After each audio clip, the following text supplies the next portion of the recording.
Hey everyone. Welcome to the Arsenal Women Chat Show.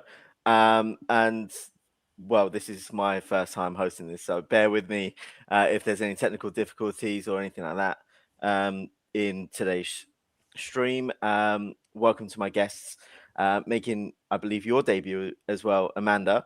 Yeah, How are you? I'm very good, thank you. A little bit nervous, but yeah, happy to be here. Don't worry. Well, to be fair, I'm in the exact same boat right now anyway. um, Paul, how are you? Yeah, all good. Just about recovered from last Sunday. The voice is back. So yeah, it's all ready to do it again. Amazing. And Kev, how are you? Yeah, recovering from all the bugs that we picked up at Stamford Bridge and the G-Tech. Well, to be fair, there's a lot of bugs at Stamford Bridge, let's be honest. Yeah. But to be fair, that's a nice little husk that you got going on there. So yeah, I'm pretty sure it's gonna sound quite nice for the listeners today. Really, so we've got a big game this weekend, Man City, and this kind of like goes hand in hand with us battling for second and third, because somehow, well, for the first time in a long time, Chelsea are not involved in the title race. So how are you feeling about the game tomorrow? Paul, we'll start with you. Yeah, like you say, it's good to see someone else other than Chelsea at the top of the league. But yeah, realistically, we've got to be fighting for second place, and coming off the back of that, the last 2 or 3 results, I'm quietly confident that we can do a job against City. Having said that, though, they're coming off the back of some good results as well. So I think it's going to be a really good game. It's either going to be a stalemate and we're going to struggle with sort of a 0-0 or a 1-1, or it could be run ragged, sort of 5-5. Because realistically, we've got the 2 best defences in the league playing against each other, and theirs is the best strike force in the league so far this season, and we're third in that stat. And as long as our girls can actually find their shooting boots, then I think that we could just about, with that home advantage, with the crowd behind them, we should just have enough to tip it in our favour. Yeah. And Amanda, going to you. Obviously, we know how many goals Man City have scored, and it's a considerable amount more than kind of everyone else in the league. Do you think they'll come at us with the same level of intensity as they have in other games, or do we think, like Man United, they will just come and like try and not lose? I don't know. I saw the City match last week, and they tore Chelsea apart. It was it was quite something. I don't think we've seen a lot of people do that to Chelsea, which was lovely, right? But I mean, if they come and play like that, I think it'll be a good match. I always travel hopefully. I think we'll get the win with the buzz at the Emirates, like it's been the last few times. Yeah. That's got to count for something, hasn't it? But I mean, they're more scary proposition at the moment than Chelsea were. Like, obviously, we got the win against Chelsea at Stamford Bridge the other week, which was wicked. But I think City this year have really elevated, and some of their front line, that Caroline got a hat-trick last week. So, awesome looking. Plus, like Bunny Shaw, Viv Miedema, like they're a solid team. So, but I don't think our girls should have anything to fear. I think we can do it if they pull out a performance like they have done recently. And we are champions of the world. So Leave me to it. Yeah, and like, to be fair, we'll just continuously be reminding ourselves of that. Yeah. And to be fair, rightly so. Kev, going to you on Darren's comment here. Keep Bunny quiet. We should be okay. How do you think our defense is going to fare against someone like Bunny Shaw, who's on such great form this entire season? Well, to be fair, Lotta has done a good job on Bunny in the past. So that's obviously going to be the matchup. The one that does worry me, though, is Caroline. Her pace is something else. It's frightening. Yeah, we really have got to be switched on from the get-go. But yeah, I can see another odd goal in 7. You know, if it's a fully open game, it could be it could be brilliant for the photographers because they're going to be busy snapping. But yeah, that's what I see happening. I see an odd goal in 7 type of result. Yeah. I mean, I'm not sure who's really going to be playing in this defense. Like, obviously, you mentioned Lotte Wood-Momoy. Like, she's not featured too much this season, Paul. What do you think our entire backline is going to look like? And that extends to, what's happening with our goalkeeper situation as well. Obviously, in goal, I think Daphne will get the call up for this one. Obviously, we know Borba's out for this, so that sort of writes itself. But we know Taylor Hines is not available, so I presume that'll be Katie at left back.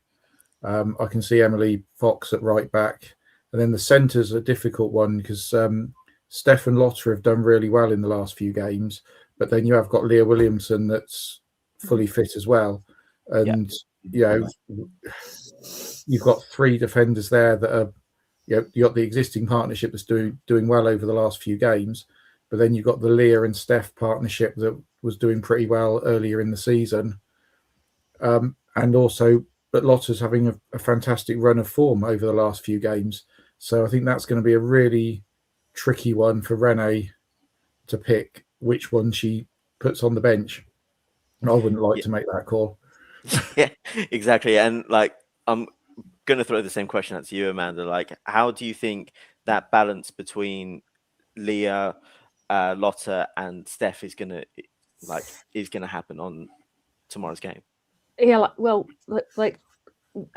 Williamson brings a lot, not just playing ability but leadership ability. But I think Lotta and Steph have done such a great job recently.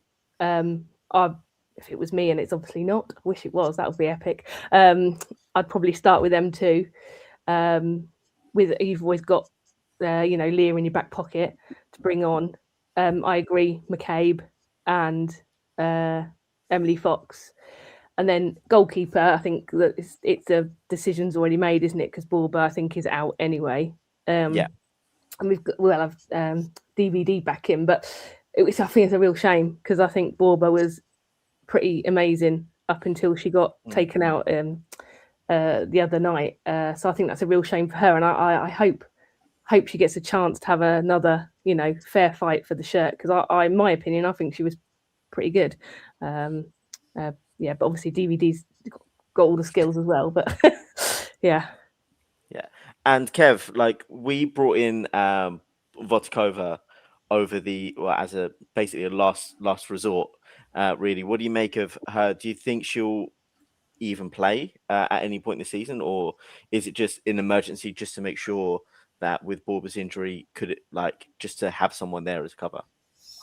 I think she's going to be there as cover, but we know that Daphne's not fully fit. So will that come into play on Sunday or not?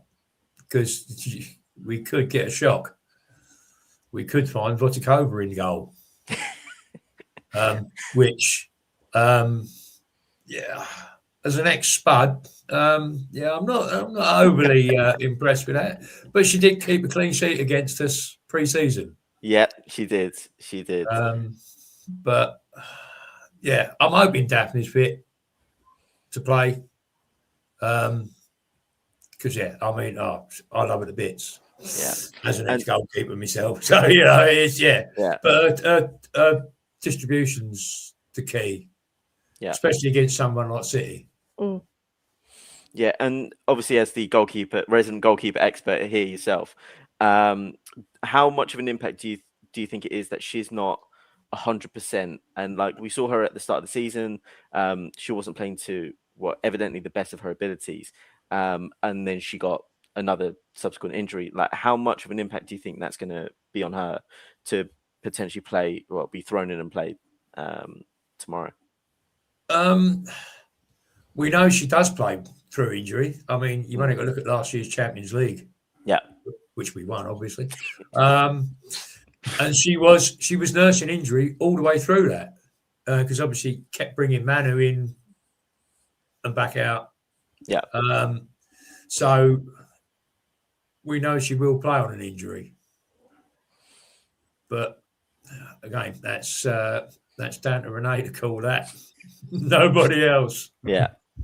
And I think this kind of goes into the wider point on how we're going to be restructuring the squad potentially over the next maybe the next year or two. Obviously, we've got a few big players that have their contracts ending at the end of the season. The big notable one that's been hitting the news rounds has been Katie McCabe. Paul, what's your thoughts on McCabe probably not getting a new contract?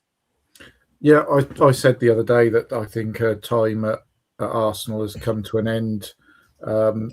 She's been a fantastic servant for us and she's done really well. But you just look at her body language over the last, sort of towards the end of last season and into this one, that I think she probably needs a new challenge in her life. And yeah, I think we as a club need to be freshening things up. And that's definitely one area that I think we need to, move forward on and look for a new left back in that position. And going on to that, Amanda, is there anyone else apart from sort of McCabe that you think will be on the exit in the summer? So there is a bunch of them, of some really high-profile players. Actually, I saw a list today. I think there's Catley on it. I think Ford might be on it. I think Steena's on it. Leah, obviously, but I'm certain they'll keep hold of her. Beth Mead, again, she was in and out in the summer transfer window, wasn't she? So I think personally, I'd certainly hang on to Steena. I would want to see Beth stay, but that might be heart over head. Obviously, Leah. I think we should keep hold of Catley as well. But I think it probably, I mean, I love Katie McCabe. Like, she's legend, 10 years, she's quality. But I think you're right, Paul, probably time for her to move on for herself as well. I'm sure she wants a new challenge. And obviously everyone's talking about the chance of getting Ona Bataille. Yeah, Bataille. I don't know. Anyway, her, if it was English, it would be Ona Battle. But, her anyway. I think she'd be epic. She's only like 26 or something. So... I think, and I really like the new Swedish girl Holberg. Yeah. I think she is. I was at Meadow Park. I think we brought her on against Villa, and she was just. I was like, wow, what? Yeah. So I think I think there's a bit of a rebuild needed, but not a tear it up and throw it away rebuild. I think we just need a few key positions. If we can get Stanway in as well, which is obviously big boss, I think she could do a job as well. So yeah. I mean, I had the same thing with Holmberg when I saw her at the Emirates on her debut. I was sitting right on the side where she was playing at right back, and the way that she bombed up that flank and just whipped in cross after cross in a 10-minute cameo, I was like, do you know what? I quite like where this is heading here. Yeah, and she's only 19. I mean, which is insane. And that's and you mentioned the big potential signing in the summer of Georgia Stanway. Kev, what did you make of the really heavy links with Stanway? I think it'd be a great move. Yeah, she offers a little bit more bite in the middle of the park. I mean, she's not one to shy away from a tackle. No, she's not. No. And I think that's one thing we need a bit more of. We need a bit more fight in the middle of the park. Yeah. Because, I mean, I hate to say it, but the only player with that amount of bite is Katie McCabe.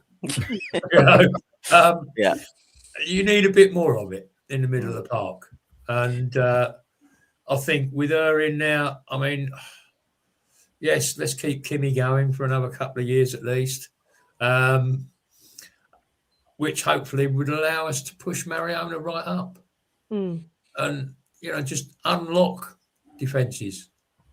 Yeah, I mean, let's just keep our fingers crossed that the rumours of that stronger contact are going to come to fruition. And but you know this club, we're going to drip feed pre-contract agreements and re-signs. We're just going to drip feed them through till the end of the season.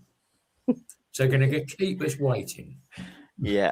And there we see the 10 more years of Kimmy Little. Paul, do you think she can go on for another 10 years? Obviously, I think Marta's still going.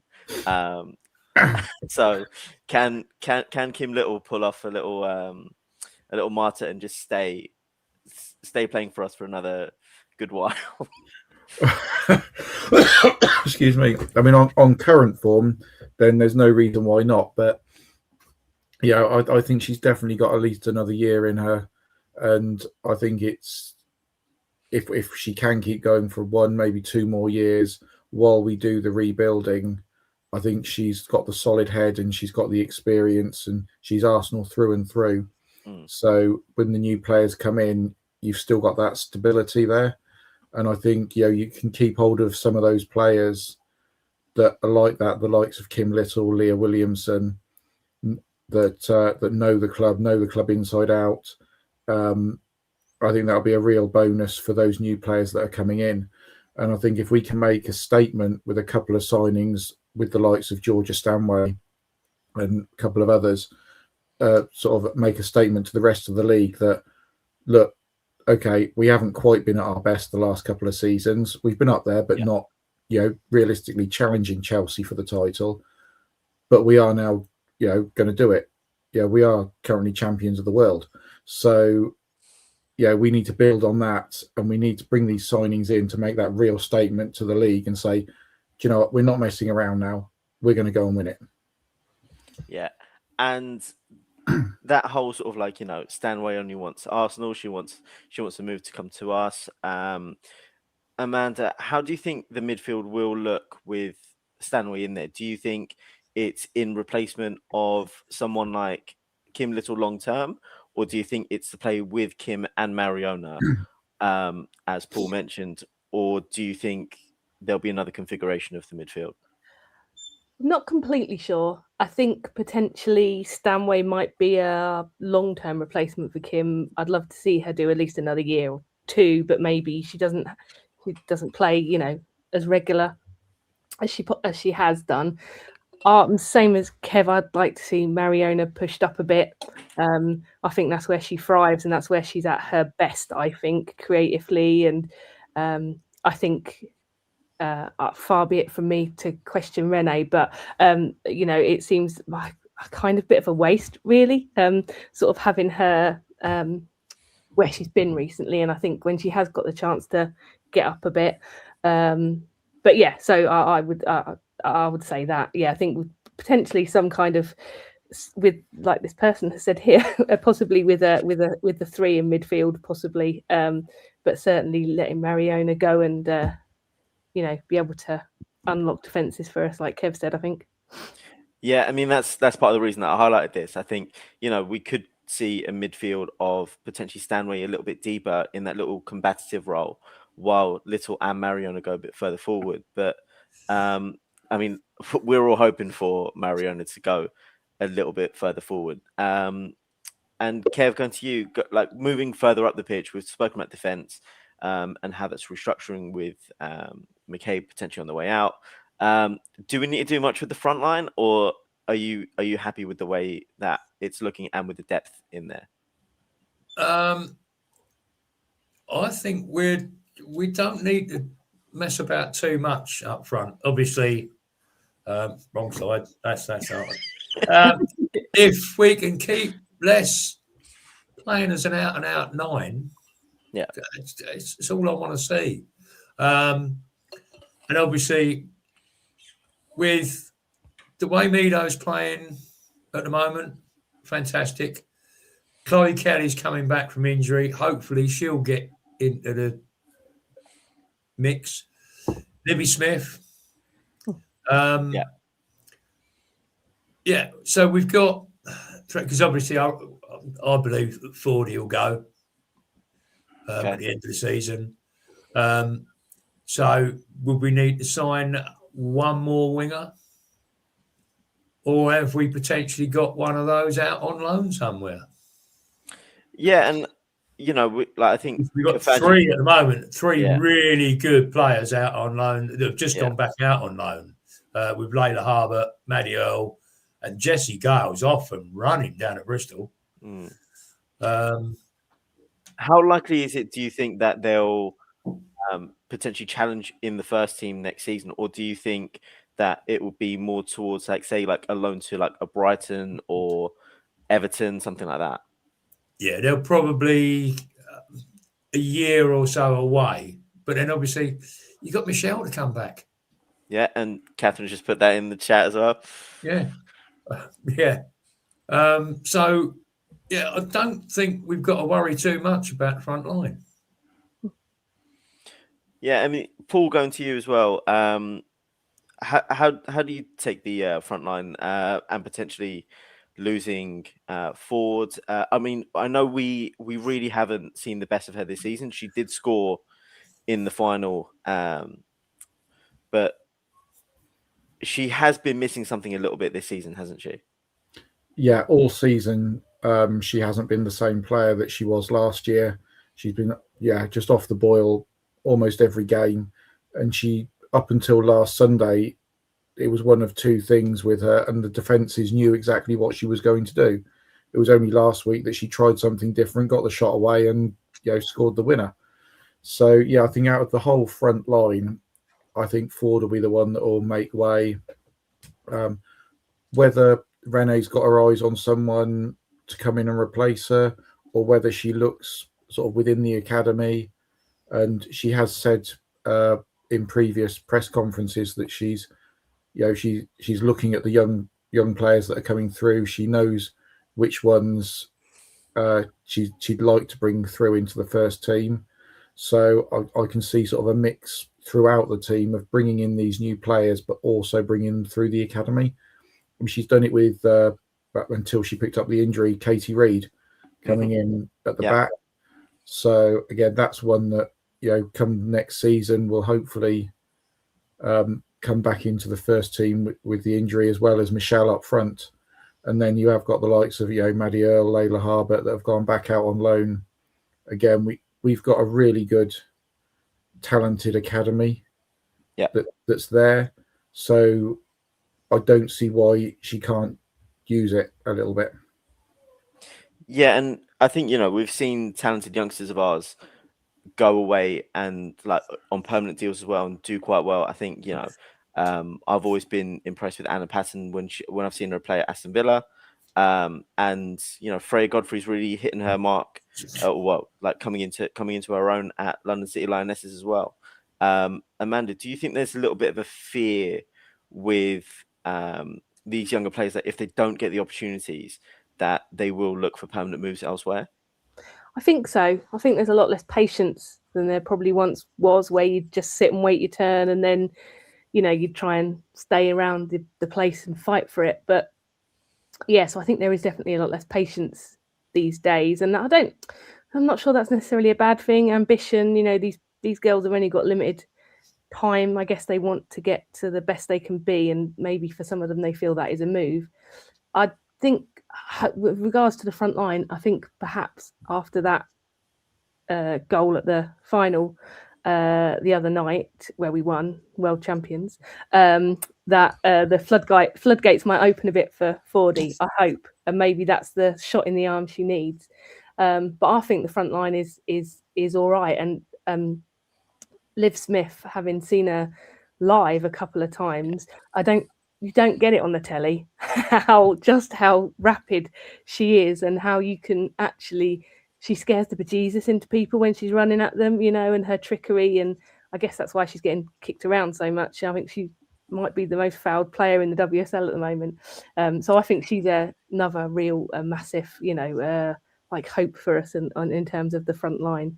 But yeah, I don't think we're going to see any like massive, buy-in of any big name forwards. I don't think that's the area that we need desperately. Yeah. And Kev, going back to you here on not that comment. Where has it gone? That one. Catherine over here mentioned, do you think it was a mistake to let Godfrey go after her loan spell was over? Yes. Short and simple. Simple as that. Yeah, because I mean we knew she was good. I mean, her performances for the young lionesses have been good. I'd say along with the others that we mentioned, and it was probably more her choice, given what they're trying to build at London City, and as she'd been there on loan, she'd already bought into that, and yeah, it's a shame because she is starting to look very good. Yeah. But who knows? Stranger things have happened. The call of home. She wouldn't be the first. Yeah. To be fair, there's been quite a few instances of players coming back. And they do have a fair few of our old academy products, haven't they? Because Taya Goldie's over there as well. Paul, can you see any of the old academy products coming back this summer, or do you think it's more sort of like one day if they become genuine top class talents, then we'll make a move? Yeah, I can't see any of them coming back just yet, but I completely agree with what Kev said about Freya. I went to see her. I've seen her 2 or 3 times for the young lionesses, and once when she was on loan last season at London City, and I thought then that this season she could be challenging for a place in the first team, but obviously something didn't happen. Probably London City offering her, first team football from the word go, whereas at Arsenal she would be fighting along some top class experienced players. But yeah, it's that challenging one for these young players. They want to be playing. They want to be constantly playing. They want to be noticed potentially for the England shirt as well. Yeah. And when you've got such high quality players as we have, compared to some of the other teams, with us, they're going to have to just sit and wait their turn. Whereas you go to some of those lower WSL clubs or even top championship clubs or WSL2 clubs now, they could be playing week in, week out and then getting noticed. Like Freya got the call up to England in one of the squads towards the end of last season as well. I don't think she played, but I think she did get the call up. Yeah. And hopefully, like, I always like to see a return of a former academy product. I do think it's quite nice. Like, obviously, the men had that with Emirates Eze coming back after a 14-year odyssey. But yeah, hopefully one day we can see some of these players come in. Now, kind of going back to the league as a whole, Amanda, I'll come to you for this. There is a 2-point gap between Man United in second and the other North London lot in fifth. How do you think the sort of last half of the season is going to shape up? Obviously, we've got a game in hand. Like, we can't forget that. We're playing, I think that game finally got rescheduled up to April. So how do you see that, especially second and third, shaping up towards the end of the season? I think that after the last couple of games Chelsea have had, they're done. I think they're going to just like be obscure. As I said, I travel, hopefully and optimistically. I would love to see that, we can still take the title, and I think obviously mathematically it's possible. We'd have to go on one hell of a tear though, wouldn't we? And Man City would have to like completely capitulate. But I think for me, I think we're nailed on second, which gives us Champions League, I guess. Yeah. And don't really care where the other North London spuds end up. Relegation would be a result. No, I've been impressed with Man United this year. They've bought quite heavily in January, I think. So it'll be interesting to see how that develops. But yeah, no, I think we're nailed on for second. I think we're gonna really thrive off some of the confidence of our recent performances, and I'm really hoping that we, starting on Sunday, we can go and smash it. I think second. Yeah. Kev, same question to you. How do you think that sort of like second to fifth cluster will end up shaking up for the end of the season? Well, I maybe not quite as confident as Amanda. But yes, if we can win Sunday, yeah, I would say we're going to get second over United. And I agree. I think Chelsea have shot their bolt. I think the players are in disarray. I just don't see them as I don't see them actually as a team at the moment. So I think they've shot their bolt, and I think they could potentially drop down as fifth. And if London City go on a run, sixth, mid-table. I mean, there is a 7-point swing that needs to happen there, but which is that's the only thing that worries me is we do have to beat City or at least not lose on Sunday, because there is potential for us to be fifth come Sunday night. And although the points wouldn't be much, it's just that knowledge that there are that many teams ahead of you. So, yeah. Fingers crossed for Sunday. We do need to get that one over the line. Yeah, we do. And Paul, same question again. Do you think we'll be second, third, or I mean, we're not going to finish below third. Let's be real here. Yeah, I mean, I am confident that we can get that second place. It's vital not to lose on Sunday. So the minimum we can pick up is a point realistically.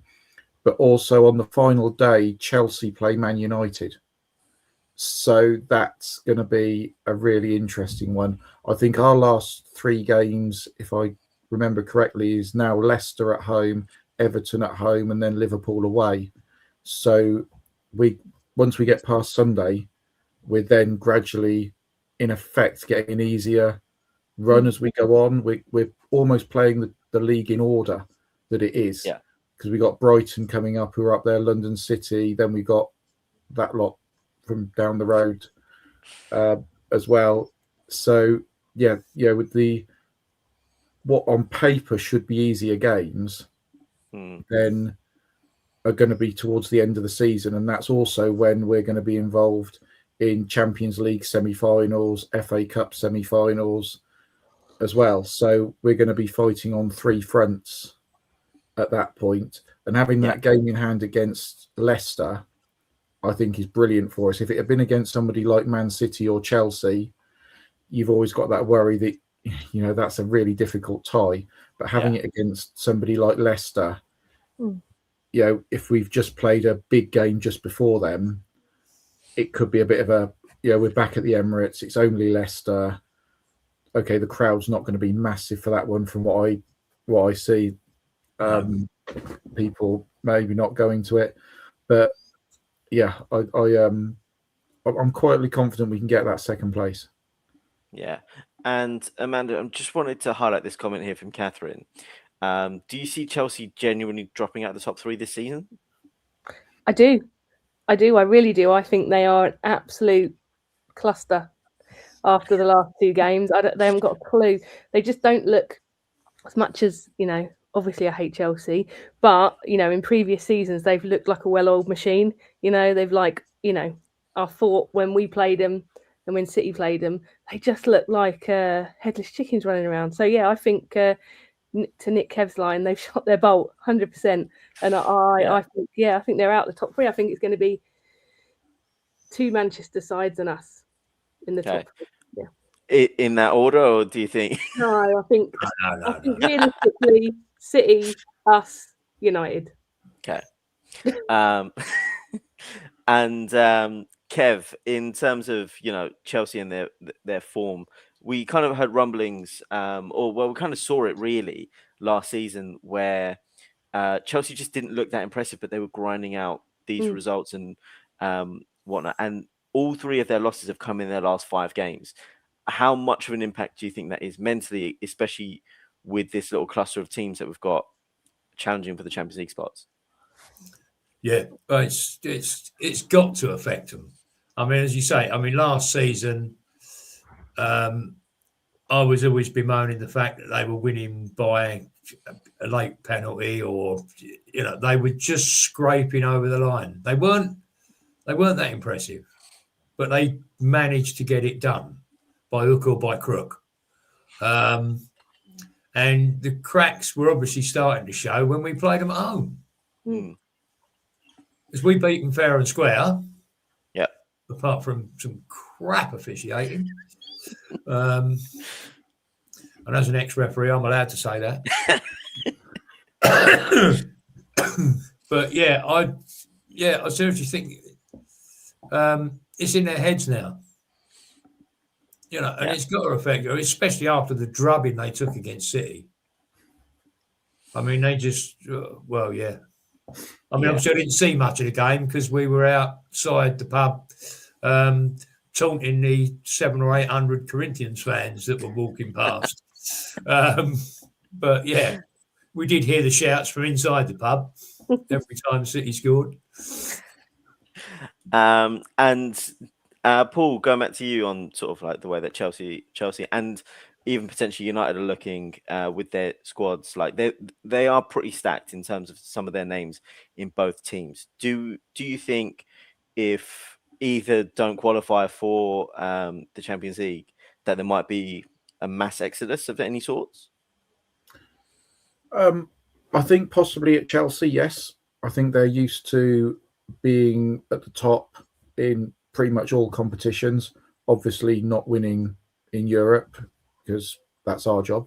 But, domestically, they're used to winning everything and being in finals every year and so on. Whereas Man United aren't quite up there yet. Yes, they had the FA Cup final win. Yes, they've been finishing in the sort of top 4. They're now the top 3. I think they're building for it. And I think that's where the 2 clubs are different. One's on its way down and one's on its way up. And I think, we have really seen the cracks in Chelsea the last few games. And I mean, it is great to see because they've been up there almost unchallenged for so long now that it's like the old say, when they're going to come crashing down, they are really going to come crashing down. Yeah. And here it goes. And Amanda, this kind of like this whole conversation kind of like goes to the point, to the big question I wanted to ask, like in this stream was, what do we need to do to be considered contenders to win the WSL next season? From recruitment to what happens to other teams, how do you think that will pan out for us next season? I think if we can make those a couple, maybe 3 strong signings in the summer. So if that's the 2 we've already discussed, plus maybe one other, there's obviously going to be a bit of trimming of the squad as we've sort of discussed, but I feel like the spine is still going to be in place. I do think it's really important that we keep hold of Leah and Kimmy Little for sure, because of just what they bring in terms of like pure Arsenal-ness to the team. I think Chelsea have done a lot of the job for us because they've like blown themselves up, so we can kind of, that's one big rival out the way. I think we can, if we can we win the Champions League again this year? Don't know, that would be wicked. But we've still got the FA Cup to contend as well. I think we've got to win something else to show that we're actually really big players, but I don't think we've got far to go. You know, I think you can really tell the difference when players like Leah was out early doors. Then we got Kim. I think we lost her after we played Leicester. You know, so you could really tell things weren't really clicking. But then if Chelsea do, you know, fall from grace big time, and there is a bit of a fire sale there, who would you pick up from that team? Don't know. Aggie Beaver Jones is pretty good. Probably have her. She was, you know, she was a bargain. I don't know who else you'd have, but yeah. So yeah, that's what I'd say. I think we're this close. We're not bad. Yeah. And Kev, kind of the same question to you. Like, from everything that we discussed today, like, what do you think we need to do to be considered title contenders for next season? Start the season better. Yeah. I mean, to be fair, that is our problem. You know, we do not start the season very well. So whether that's preparation, whether that's everybody's knackered after a long Euros. Yeah. Although, to be fair, I do like the idea of sticking to mainly European players for the simple fact that you don't lose half your bloody team halfway through the season for a month. Yeah, I just that's my way of looking at it. You know, we lose our Aussies. I mean, for some clubs, those with the Japanese players, so you lose all them as well, and then you've got the other lot. Is it the Africans disappear as well just after the Asian Cup? So, yeah, stick with the Europeans, make good signings, and get off to a better bloody start. Come out of the box firing. Yeah, I mean, to be fair, I think we did start the season with like a 4-0 and a 5-1, but that seems to be more of like then a, it just a false dawn more than anything else. Yeah, but we lost. Yeah, I mean that's the thing. And then you like I say, no Leah. Then you lose Katie, which does upset things at the back. And then you're starting to rebuild. You lose that little bit of composure or confidence. And obviously, we had when Annika first went in goal, the confidence between her and the back line wasn't there. We know she wasn't that confident at the start, but her confidence grew, and our chance obviously helped in some small way with that, made her feel good. And and like I say, her confidence is now somewhere up there in the stratosphere. But yeah, good start. And Paul, the same to you. Like, what do we need to do to win the WSL next season? I think we just need to be more consistent. I mean, we've had some brilliant performances and got some great results, but then we've gone into other games and we just haven't turned up for them. And that's the annoying thing is we know we've got the talent there, and I've said this many times. We've got a world-class team there, realistically. Yeah, but they're not world-class because they don't do it week in, week out. Last season, I think Mariona and Fox were probably the only two players that I would say were world-class throughout the season. The rest, they had world-class performances in one match or two matches, but just not throughout the whole season. I think that's the key. And hopefully this summer they can have a bit of a break. There isn't the international tournament. They can have a bit of a pre-season together, and then hopefully just come in, like we said, bring in a couple of new players, trim out a couple of the ones to make way for them. And there's nothing that could stop us next season. Yeah. And kind of going on to the more consistency sort of like theme. Kev, you mentioned, once Bauba actually started playing games, her confidence grew. And Amanda, I'll go to you for this one. Do we think that's a thing that the rest of the squad are facing? Because, we've seen that Renee seemingly has her favourites in terms of her squad selections. It's very similar almost game in, game out. You can almost predict it straight away. And you've got a lot of players on the fringes. Do you think that their seeming lack of confidence is because they're not playing as much, like Barber at the start of the season, wasn't getting picked because, Daphne was mostly fit? Do you think that sort of like lack of confidence stems from them not playing, or do you think it's something else entirely? I do. I think it's a bit of lack of confidence. And I also think that so for example, like you say, it's a bit by numbers sometimes, isn't it? So you've got Chloe Kelly coming on in the last 10 minutes as a rule. She probably wants to do so well that she really, she's probably pushing things more than she maybe would if she'd have had 60 minutes or 30 minutes or something like that. So I think it's maybe those people just want to try so hard that obviously, sometimes doesn't work out for them. But then I guess with a squad of the quality of it is, because I mean, Kyra Cooney-Cross, before she had to go back home for her, situation, I mean, she put in some great performances, but, is she going to get the shirt back when she's back up and running and obviously mentally in the right place?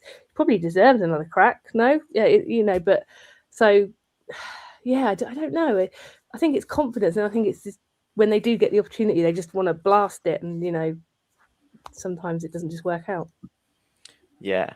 And going on to the sort of like final bit of the show, Kev, what do you think the team tomorrow is going to look like, from top to bottom, or bottom to top, however you want to go, from goalkeeper to striker, striker to goalkeeper? Providing Daph's close enough to 100% fit, I think it'll be Daph, and it will be Katie, Steph, Lotta, and Emily, and I think it will be. And the midfield's always a little bit of a conundrum, isn't it? It's is she going to let Kyra have a go? Does she believe she's in the right mental space? I would actually like to see Kyra, Kimmy, and Mariona, and I do think it'll be Beth, Les, and Libby up top. Obviously, that way, then we can bring Stina on late and do what she does best against Man City.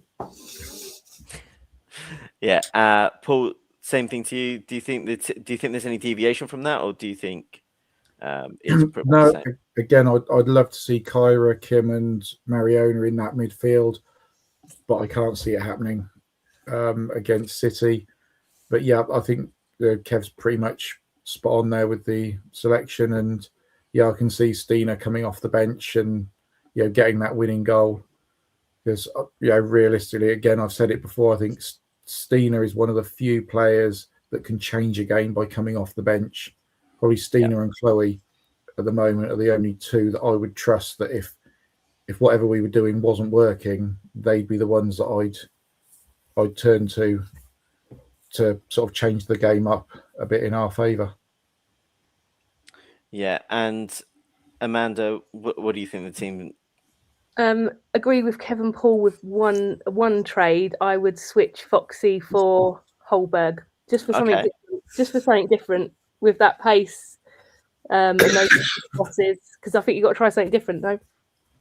Yeah. Do you think City is probably the game to do it, or would you consider doing that against a bit more of a sort of like struggling team in the league on 65 minutes? I don't know. I think you've bought the girl. You obviously believe in her. We've seen her cameo performances. She's been amazing. Yeah,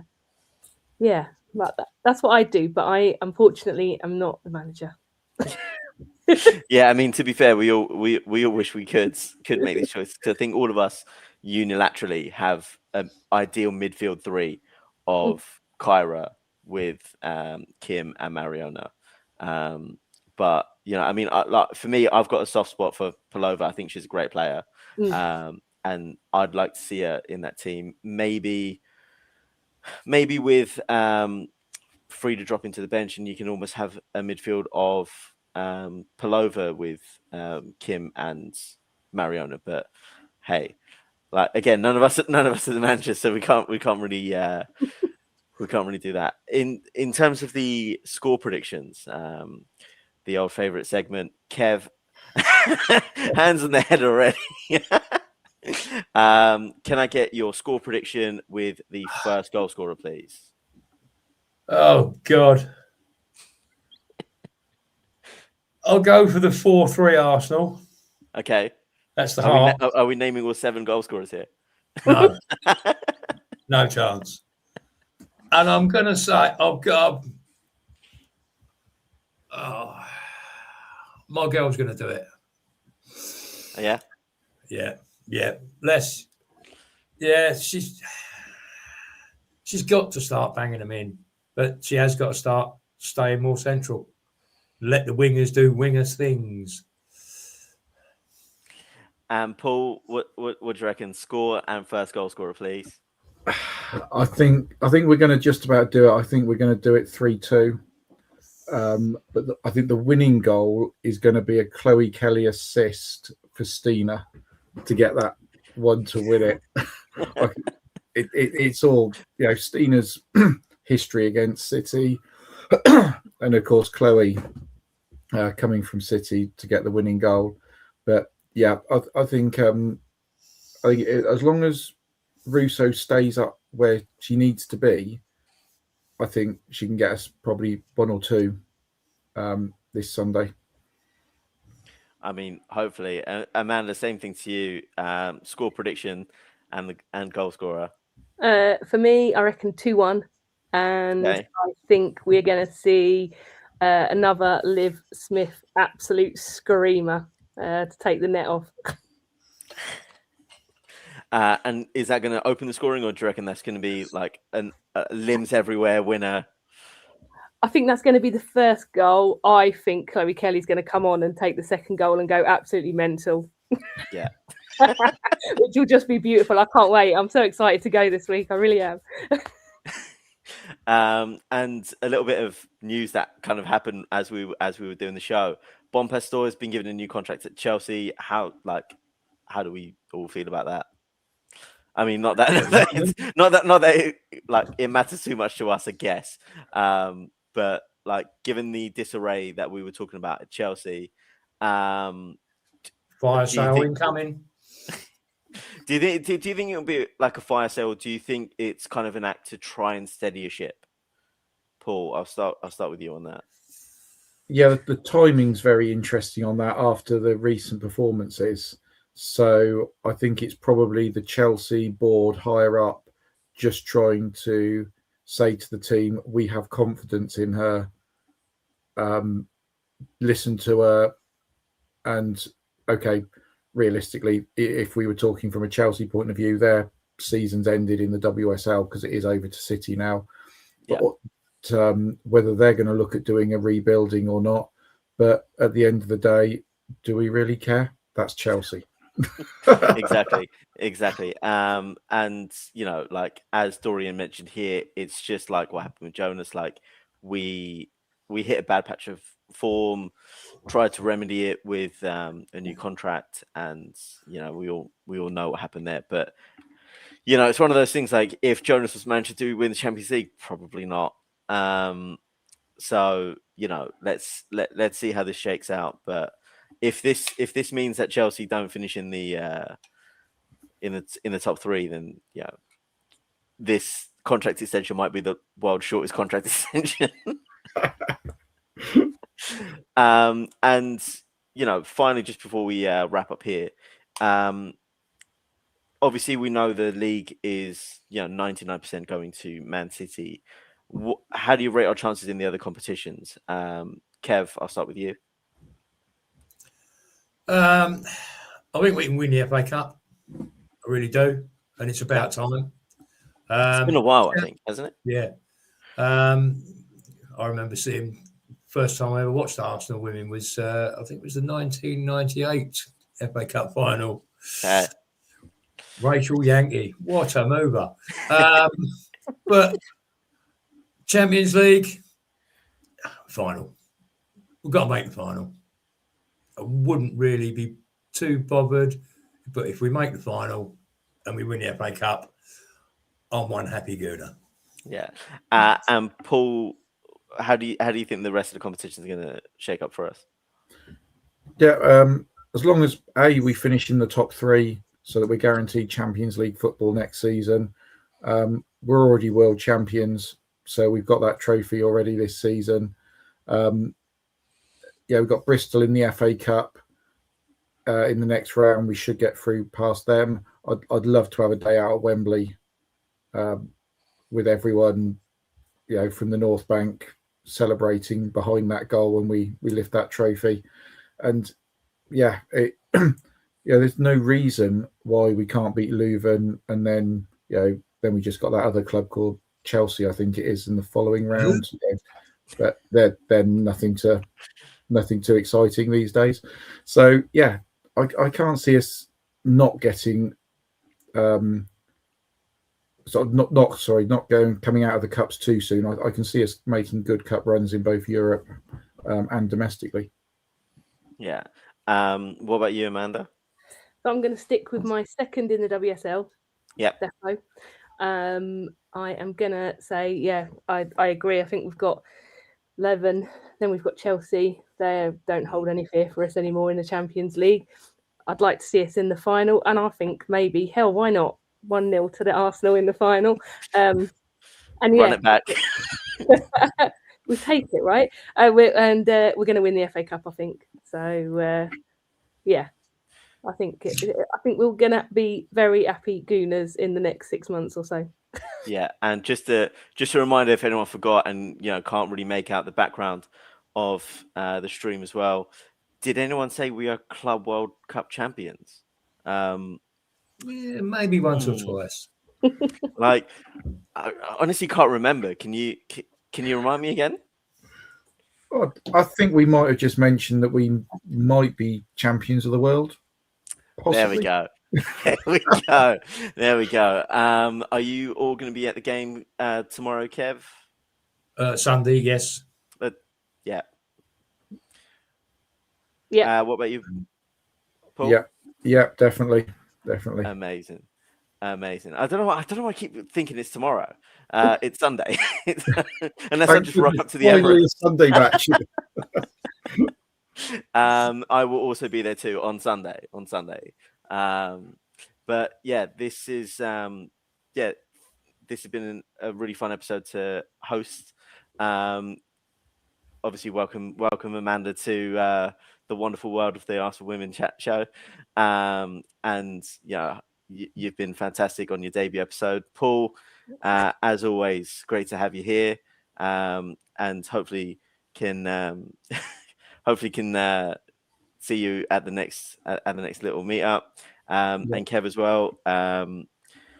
Great to have you on again, and hope that little cough of yours gets better so you can shout on Sunday. Oh, I'll still be shouting. I might have to stop and cough halfway through, but I'll still be shouting. Don't worry about that. But to everyone in the comments as well, thank you for coming through. Really appreciate it, and hope to see you all at the game. See you later, guys. Thank you. Yeah.